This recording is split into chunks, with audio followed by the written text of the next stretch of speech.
Tout ça, nous dit Rabbi Nathan, parce que le pouvoir du choix est immense.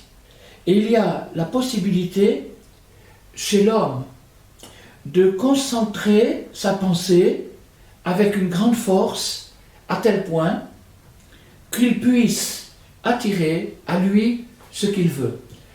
Les gens qui lisent un peu la littérature New Age, la littérature coaching et toutes ces choses-là, ont sûrement entendu parler du livre, le best-seller américain Le Secret, Le Secret, et dans lequel l'auteur de ce livre développe cette idée-là du pouvoir d'attraction.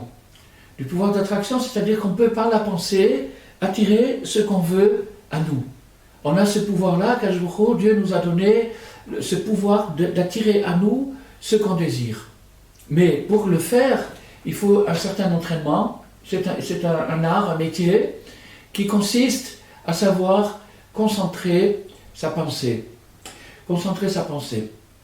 Donc, il faut pour cela que la pensée soit très forte, très très forte, dans l'intérieur de la pensée comme dans l'extérieur de la pensée. C'est-à-dire qu'il faut qu'il y ait un ajustement entre l'intérieur de la pensée, qui est totalement virtuelle, totalement abstraite, impalpable, et l'extérieur de la pensée, c'est-à-dire ça reste encore dans la pensée, mais c'est un degré plus concret déjà.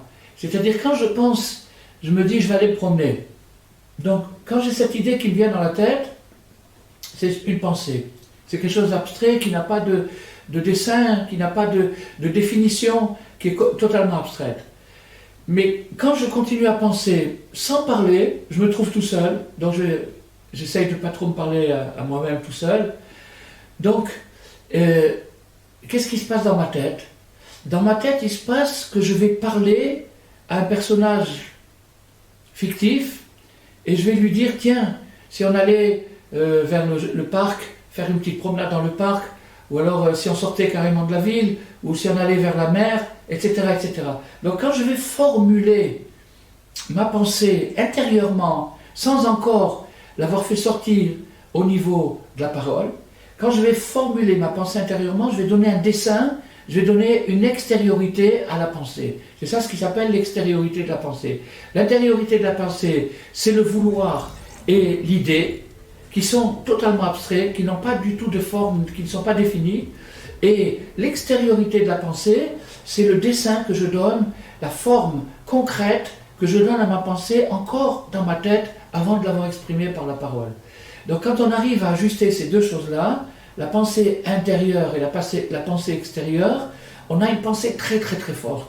Les gens qui arrivent à des exploits dans le domaine sportif, dans le domaine financier, dans le domaine humain, sociologique, et dans le domaine de la conquête de soi-même, eh bien c'est parce qu'ils connaissent ce secret. Ils savent qu'il faut qu'ils arrivent à ajuster la pensée extérieure et la pensée intérieure. C'est-à-dire que le vouloir soit exprimé intérieurement, si on peut dire, et que l'idée, le dessin qui est donné au vouloir corresponde à ce qu'on voulait au début et ne pas démordre de ça. Je vous donne un exemple, quelqu'un qui court le 100 mètres.